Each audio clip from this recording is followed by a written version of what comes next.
Oke, Prof. Selamat siang, Prof. Siang. Oke, Prof. Saya mau menanyakan nih tentang artis public figure yang membeli jaket harga 6 juta, pajaknya 21 juta. Itu gimana nih, Prof? Tanggapannya, Prof? Ya, sekarang kita harus melihat secara menyeluruh, secara komprehensif. Tentunya nggak dari satu sudut pandang saja.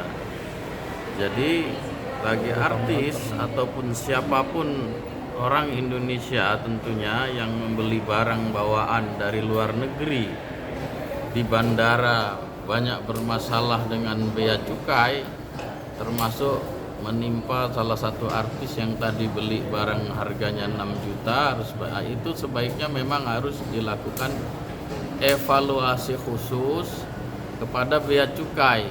Karena apa? Karena Menteri Perdagangan sudah mengeluarkan surat tentang pengaturan hal-hal yang demikian, termasuk tempo hari pada saat bulan puasa terkait TKI kita yang hampir seluruhnya barang bawaannya ditahan, dan sudah ada aturan-aturan secara detail yang mengatur tentang itu. Tentunya bea cukai ini, oknum-oknum bea cukai yang berada di bandara internasional di seluruh tanah air harus mematuhi aturan main itu, tidak menafsirkan sendiri-sendiri berdasarkan pemahamannya. Ada satu pemahaman khusus dari Kementerian Keuangan tentang sosialisasi aturan terkait kepabeanan, terkait bea cukai barang-barang yang mana yang idealnya harus dikenai pajak.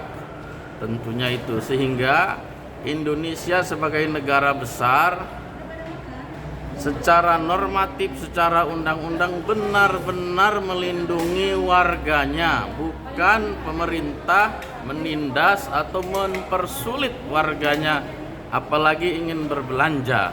Tentunya itu hal yang sangat-sangat memalukan sekali bagi sebuah negara yang besar seperti Indonesia ini.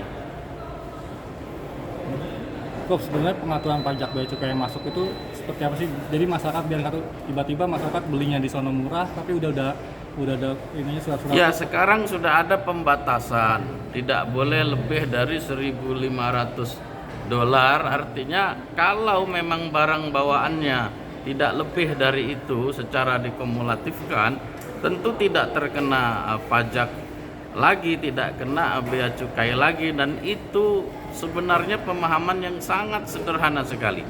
Tapi kalau kita lihat ini penyakit yang sudah lama berkepanjangan sejak dahulu. Kalau kita lihat sejarah, bea cukai ini zaman Orde Baru, zamannya Pak Harto pun pernah dibekukan karena perilaku oknum yang serupa dengan modus yang sama.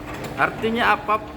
Secara kelembagaan, Menteri Keuangan sebagai pimpinan tertinggi yang membawahi kedirjenan bea cukai itu harus benar-benar serius membenahi warganya. Kalau memang tidak bisa diganti, kemudian kalau juga Menteri Keuangan tidak bisa menangani, serahkan kepada KPK, serahkan kepada Kejaksaan untuk mengusut itu apa kerja mereka selama ini.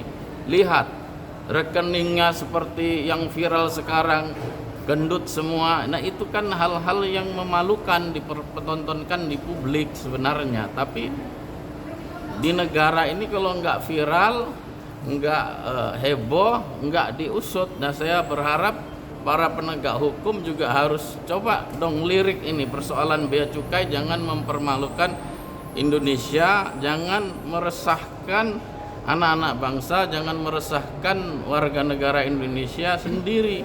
Jadi sebagai negara yang berdaulat, sebagai negara hukum harus bisa melindungi segenap warganya tanpa pandang bulu, termasuk bagi warga negara Indonesia yang melancong ke luar negeri dengan bawaan oleh-oleh untuk keluarganya, untuk sahabatnya, koleganya yang tidak patut untuk dikenai pajak bea cukai. Ya, sebaiknya normatif saja, tidak perlu direkayasa dengan itu dipersulit di bandara. Mungkin itu. Prof, Nah, dari pernyataan Prof berarti ada oknum ini indikasi untuk menggunakan wewenang dia untuk keuntungan pribadi. Nah iya, jadi di situ ada penyalahgunaan, terkesan terjadi satu penyalahgunaan akibat apa ya? Bagi saya penyeludupan hukum. Jadi sesuatu yang aturannya sudah jelas, tegas dikeluarkan, tapi prakteknya masih bermunculan. Artinya apa? Hukum yang secara bersama-sama, aturan yang secara bersama-sama telah disepakati dan ditandatangani oleh Menteri Perdagangan tidak diindahkan. Tentunya para penegak hukumlah yang harus bertindak terhadap para oknum bea cukai ini supaya tidak merajalela, supaya tidak terus-terusan meresahkan warga negara Indonesia sendiri. Oke, Prof, tentang jemaah umroh yang diperiksa dari luar negeri itu gimana? Itu juga. Nah, itu lagi. Jadi kemarin kasusnya TKI.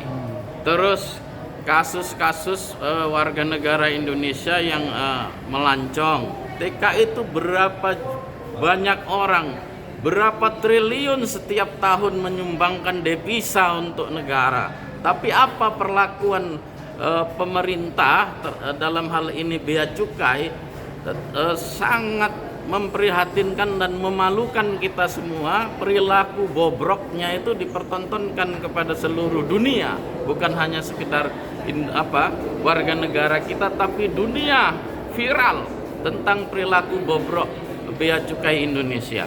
Kemudian ini sekarang merembet ke persoalan orang haji, orang umroh, yang itu praktek kuno dari dulu juga seperti itu, tapi hari ini mulai muncul, mulai mencuat, tapi modusnya tetap sama. Dan saya harap janganlah, apalagi orang beribadah umroh haji, seberapa banyak sekali sih dia membawa oleh-oleh. Kita masih dalam batasan logis dan rasional lah oleh-oleh yang dibawa oleh seorang yang berangkat haji dan umroh. Tentunya ini juga harus ada aturan dan toleransi yang sesuai prosedural saja, tidak usah dipersulit.